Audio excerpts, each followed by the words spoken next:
You're watching 12 WKRC TV, a new generation of news. 12 Newsmakers starts now. Good morning and welcome to Newsmakers. Earlier this summer, the American Medical Association encouraged doctors to organize local unions to counter the power of the health insurance companies. At the time, 12 News anchor Kit Andrews prepared this background report. Los Angeles pediatrician Charles Goodman says he joined the Union of American Physicians and Dentists 2 years ago as a way to end the frustration. There's a daily struggle that every doctor who's in managed care faces with referrals, authorizations, denials of those things by people who really don't know what it is they're denying. And the union has come to bat for myself and for my patients. Doctors who want unions worry many insurance carriers are more concerned with cost cuts and the bottom line than they are patient care. Opponents say any job action a doctors' union might use as leverage, such as a strike, goes against the Hippocratic Oath. But Erin Boscovich says she isn't concerned her daughter's physician is in a union. I'm not worried that he would strike when I needed him. According to the AMA, about 6% of 600,000 practicing physicians in the U.S. have joined a union. While private practice doctors may join unions, current antitrust laws prevent those same doctors from collectively bargaining with insurance companies. Congress is considering a bill that would make those doctors exempt from antitrust laws. About the status of this proposal, I am joined this morning by two local doctors who have focused on this question. Dr. Edmund Jones is a surgeon with the Surgical Associates of Southwest Ohio. He is also the chairman of the Special Committee on Collective Bargaining of the American Medical Association, the group that made the recommendation earlier this summer. Dr. John Larkin is an orthopedist here in Cincinnati with sports medicine. Is that correct? That's correct. And also active and involved locally. Now, was I right? Did I pick it up off your materials that you are the chairman of the committee that made this recommendation? I was appointed chairman of the special reference committee called Reference Committee I at the AMA to make a decision by the House of Delegates of whether a labor organization should be formed as an arm of the AMA. And your committee decided it should. Now, this committee met for 5.5 hours. I had 6 other members of my committee, and we stood without a break for 5.5 hours listening to testimony of 123 physicians getting to the microphone saying yay or nay about this in a reference committee. And we made our report then, and 2 days later, on June the 23rd, we came out with our report stating that we supported that this be done. And then it was up to the House of Delegates to vote upon this issue. And it was about a 2-to-1 majority for the arm of the AMA forming a group called a negotiating unit. And that name now is entitled a National Negotiating Organization. And that will change over the next week, I'm told. Okay, the name will change. The name will change. The idea is that it is going to be a labor organization for employed physicians. And let's get that clear, and maybe you can chime in on this, John. What does it mean, an employed physician versus we talking unemployed physicians? I don't think so. What we're talking about actually there is a situation where employed physicians, such as, for example, physicians employed by either an HMO, insurance company, a university, actually can collectively negotiate as a unit. Now, physicians that are, for example, in private practice, which represent the majority of physicians really in the U.S., whether they're in solo or in groups, they're privately practicing physicians, like most of us take our families to. Those physicians cannot collectively negotiate as a group currently. Physicians currently are not protected. Because of law, right? That is correct. They're not protected under the Sherman antitrust laws so that they can collectively negotiate as a unit. There are some laws currently being proposed that may change that possibility. But the AMAs and the involvement that Ted had with the AMA was really to form a negotiating unit from the AMA that could represent physicians that were uniformly employed by a single organization. Is the real issue, is the problem, is the motivation here the changing nature of healthcare right now and the emergence of HMOs and the emergence of very powerful insurance companies? Is that why this is, so that physicians have some ability to counter that power? Is that what's going on? Yes, and basically you have to look at this, Dan, that we're talking about physicians, but we're talking about really patients and the ability of the physician to take care of those patients in the way that he thinks, she thinks it should be done. There are so many pressures upon us as doctors and on patients from the HMOs to tell us what to do, when to do it, how to do it, and where to do it, that we've constrained so much that there's no freedom either for the physicians or for the patients. As John said a little bit earlier, there are 43% of physicians in this country who are employed. The greatest number of employed ones, as John mentioned, are in those categories, but also hospitals employ physicians. And most physicians in the employed groups around the country are pretty satisfied with what they've got going for them. So when we talk about the AMA forming a union, this is really only to be done on a local basis by a unit from the AMA who would come in to help those employed physicians who are unhappy with the situation to be able to take care of patients. Now, this also includes residents, and this is a group of physicians that are 90,000 in the country today, where in some cases, because of health maintenance organizations, third-party payers are saying that cut down in costs by the hospitals is including, like, let's say, orderlies or labs. They don't have enough people to transport patients, enough people to draw the bloods. Then they're saying to the residents, hey, you go and do the transporting of these patients, and you go draw the bloods, and this is not part of the contractual student type of relationship, and this is what you would not want for your trained resident who's going to be taking care of you in a couple of years to do. From your perspective, a bad use of a highly trained person's time. That's correct. What, you know, in the first part of the show, we had Dan Radford from the AFL-CIO.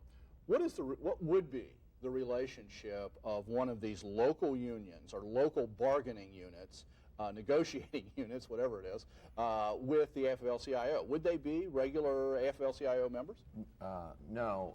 The rules of engagement for physicians, of course, are quite different because the physician's responsibility, first and foremost, is to the patient. And one of the things that's most important here, as Ted mentioned, is that I think this whole movement has come about because of the increasing feeling by physicians of a lack of ability to protect their patients regarding the delivery of health care. Well, one of the questions that emerges in relationship to this, and Kit, of course, raised it in her piece, is the worry and the instant thought that, oh, unions strike, and therefore the doctors could be putting the patients in jeopardy. How do you answer that? What would these units, negotiating units, be in a position to call a strike? No. The patient's rights and the patient's protection always comes first. I mean, that is part of your oath as a physician. You would forego strikes? Yes.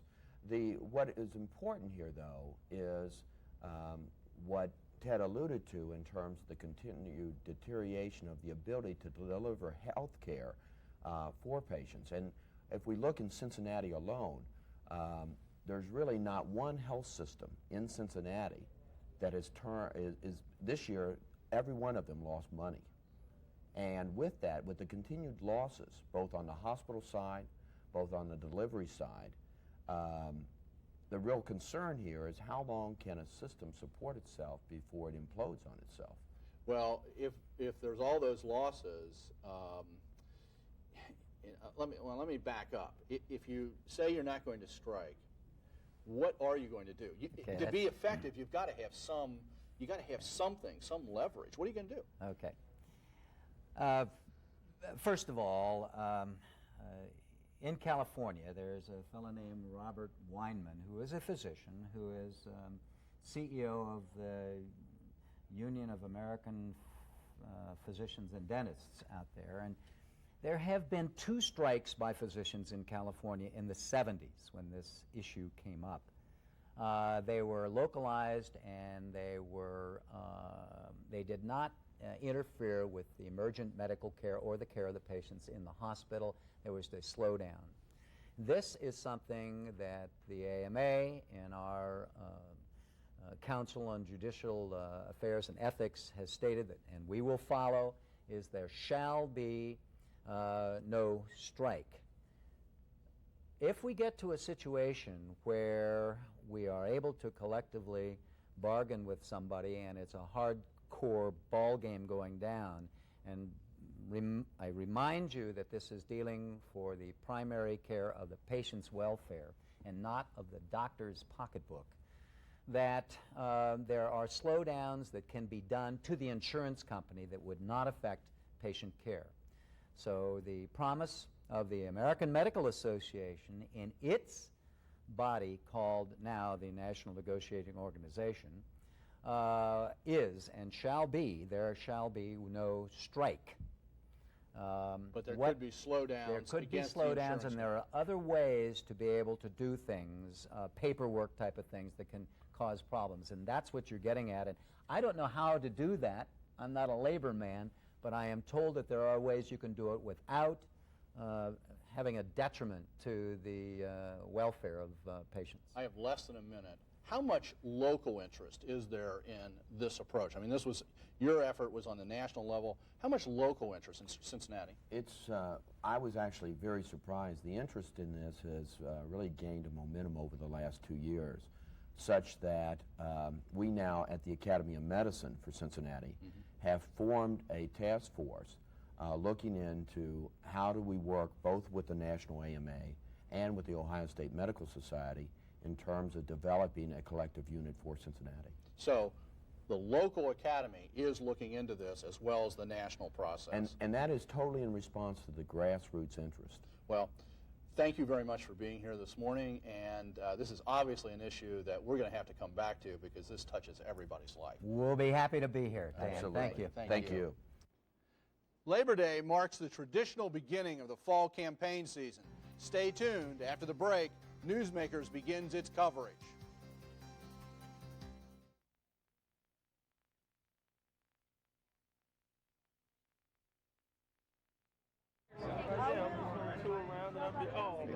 Oh, no, you're not real. How you doing, man? Yeah, good to see you, man. Happy Labor Day. Randy, how you doing, man? How you doing? Good to see you. Great, great. Yeah, campaign's going terrific. Hey, we got these terrific magnets here. The sounds, colors, and fun of the campaign season are here. On Monday, Democratic candidates flocked to the AFL-CIO Labor Day picnic at Coney Island in search of hands to shake and babies to kiss. Although talk about terrific refrigerator magnets indicates why this is also referred to as the silly season. By midweek, another side of the campaign season, the rancorous side, where charges were hurled back and forth, was also in full view as the Republican Party challenged the legitimacy of Democratic candidate Paul Booth's appearance on the ballot. Welcome back. Over the next 8 weeks, much of Newsmakers will be devoted to the candidates, the issues that will be on the ballot this November. To kick off that discussion, I have invited leaders of both parties, but am joined this morning only by Tim Burke, the co-chairman of the Hamilton County Democratic Party. No one from the Republican Party was able to join us or agreed to join us. Well, Tim, welcome to Newsmakers. Morning, Dan. Thank you. Good to be back. You've been here many times, yeah. So let's get right to it because this is a busy time of the year. The hearing that took place last Wednesday with Paul Booth, it turned out that 3 people voted against the challenge. Correct. And therefore, Paul Booth stays on the ballot. He is a candidate. Gene Ruhlman was the Republican who changed. First off, from a legal point of view, and this was run like a legal trial, and basically. It was supposed to be. And most of us didn't have a chance to see all the details. What do you think was the key evidence here? The evidence was overwhelming. The Booth family, since December 8th of last year, has been living in a 2-bedroom apartment in Oakley. Mrs. Booth got on the stand, was cross-examined for over an hour and a half. Her testimony was uncontradicted. that the family moved into that apartment at the time that Paul was appointed to city council. They've lived in that apartment consistently since then. Yes, they still own a home in Amberley Village, but their home that they reside in now is the Oakley apartment. My understanding is the home that they own in Amberley, they had purchased about a year, approximately. About a year earlier than that before time. he was appointed, That's right? correct. Is it fair to say that they held on to that house because they wanted to see if he's going to win this election? Dan, there was absolutely no discussion of that. The Republican Party, who had a whole bank of lawyers there to present their case against the Booths, had every opportunity to ask that question. It never came up. The clear and unequivocal testimony was they have the apartment in Oakley as their home now. They are looking for a home to buy in Cincinnati. Okay, I don't want to get bogged down in the details of this case because it's now over. Let's talk about the implications, though. What about the implications for Paul Booth? Well, I think the implications for Paul were dangerous because many, many people now are going to believe the last 2 weeks' worth of Republican Party yelling that Paul is not a resident of the city of Cincinnati. They won't pay attention as much because his vindication, which was complete and total on Wednesday, won't get the kind of attention that the charges themselves did. So it's a dangerous position for Paul. So politically, there are implications. Politically, it is a very dangerous position, and I hope that the community will take the time to understand that the charges were baseless to begin with. And just to remind people that he's an appointed council person at this. That's correct. Replacing Dwight Tillery. So in effect, he's a new name on that ballot. People aren't used to voting for him. And the Republican Party is desperate in this election to try and elect 5 Republicans for the first time in over a quarter of a century. And they're trying to do everything they possibly can to increase the likelihood of doing that. And had they been able to succeed in knocking Paul off the ballot, it obviously would have given them a better shot. What about the bigger implications of this? I mean, I heard you make a comment. The saddest thing about all of this, politics is a rough and tumble business, and we all know that. And frankly, when we're debating issues, it ought to be, because the public in the long run benefits from a real clash and even an emotional clash on issues. When it comes to personal attacks against individuals, and the executive director of the Republican Party was in the media in the weeks preceding our hearing yelling that Paul Booth had committed election fraud, that he had lied under oath, none of which was true. Okay, but what's the outcome of all that? Well, the outcome of all of that, I believe, is that it hurts all of us who try and recruit candidates for public office, because it says not only are you going to have to go out there and raise the money and spend the time and devote yourself to a discussion of public issues, but you're putting yourself and your family in harm's way. The Booths, who are, while great public servants, both Paul and Cynthia, they're also a very private family. To defend themselves in this, against these charges, they had to respond to dozens of subpoenas, their medical records, school records, employment records, check and financial records. Do you, in fact, have trouble recruiting candidates? Is it tough? Absolutely. It is very difficult, and it's and the Republican Party or the Charter Committee will tell you the same thing. It's very difficult to recruit candidates for public office. A, because too many people are cynical about politics. B, because folks recognize the incredible amount of time that it takes. And more, the reactions that we're getting is, I don't want to subject myself and my family to that kind of nonsense. And these charges were nonsense and should have never been brought. Okay, let's move on. 2 years ago, going into the council race, a lot of talk about who was going to run first and who was going to be mayor. Phil Heimlich was spending incredible amounts of money, did not run first, in fact ran, if I remember, 6th. Correct.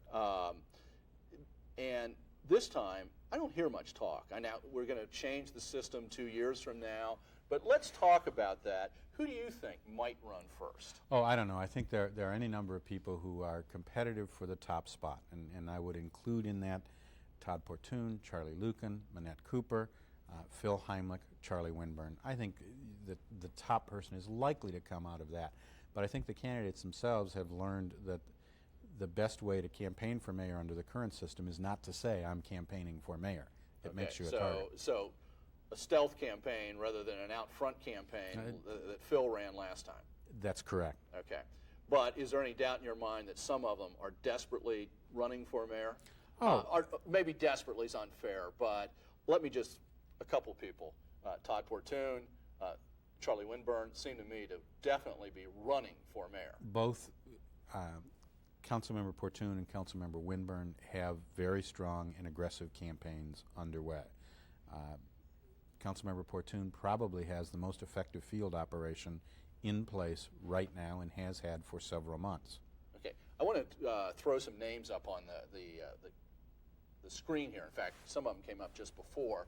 First group is some of the people we've just been talking about right now, the people who I think, and you may not agree with this, the people who I think are almost sure bets likely to get, just go back one more to the likelies.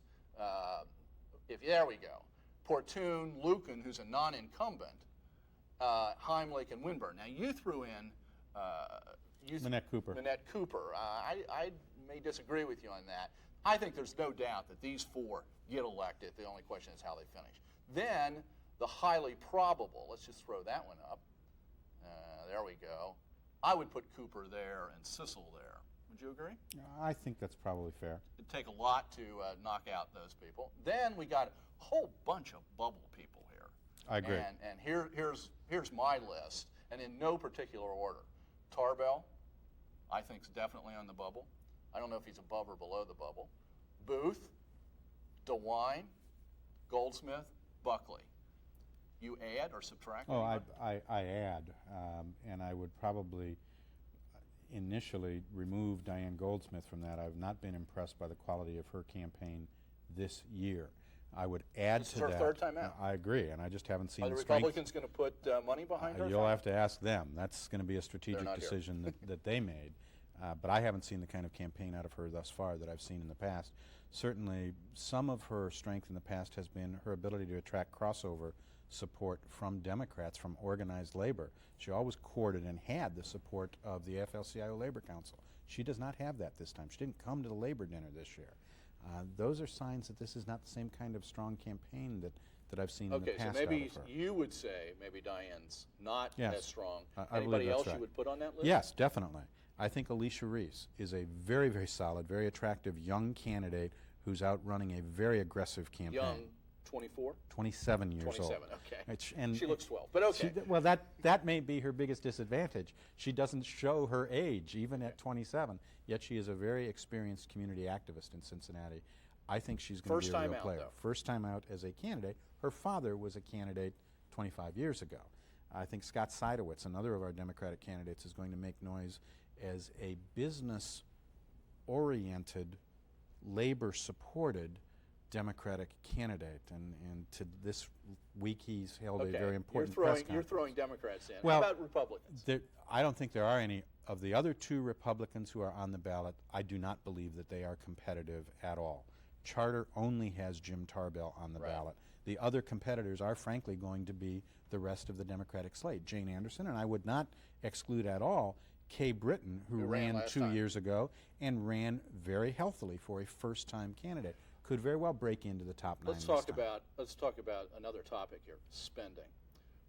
New candidates, non-incumbents who haven't run before, Seidowitz, for example, what'd you tell him he has to raise and spend effectively in order to have a chance? I think in Scott's case, he's got to raise between $100,000 and $125,000 as a Democrat to win.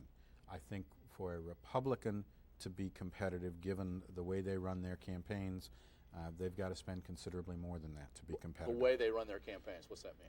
And they tend to spend money on things that Democrats don't spend as much money on, like polling, for example, which can be very, very expensive. They tend also to be able to raise more money. They probably have more paid staffs on their campaigns. And they don't have the base of support within the city of Cincinnati that Democratic candidates do. The city is a Democratic. The city is a Democratic city. Hamilton County is a Republican county. I'm almost out of time. What's the likelihood of Charlie Lucan running first here? Oh, I don't want to try and predict that. Charlie is a very well-known candidate, very highly regarded for his service as a longtime mayor of Cincinnati previously. I expect him to win. I expect that the mayor will most likely be Todd Portune or Charlie Lucan or Minette Cooper. And Charlie was there getting in this time, so he's set up for 2002 or 2001. Well, was a strong man, right? so are any of the other good Democrats who are out there, including Roxanne Qualls and Dwight Tillery, who can come back and run for the strong mayor. Thank you very much. And thank you for making Newsmakers a part of your Sunday morning. If you want to be prepared to vote on November 2nd, tune in every Sunday morning to hear about the issues and from the candidates. Have a good week.